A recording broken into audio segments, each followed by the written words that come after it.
So we're just here with Nigel, the Nutcracker man, and he's just showing off his wares. Oh, thanks Nigel. Awesome macadamia nuts. He had a good rhythm going up before and he was cracking one every few seconds. Absolutely awesome, mate. The walnut goes in. Yep. A little tap. Hold that shell away and you're going to get a whole nut or two full halves. Oh, sweet. Yeah?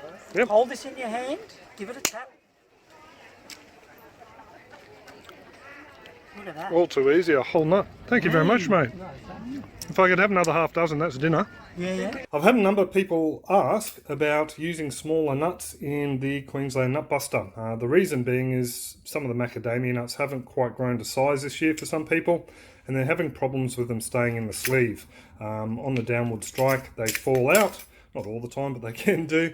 So a very easy remedy for that is to pop your little nut in there, grab the cracking plate stand, and I'll try and do this awkwardly around my phone at the moment, and just strike at a 90-degree angle as to what you normally would, like this. And that will crack your nut, open it up, and give you access to the crunchy goodness inside. So there you go. I do hope that helps you out, and happy cracking.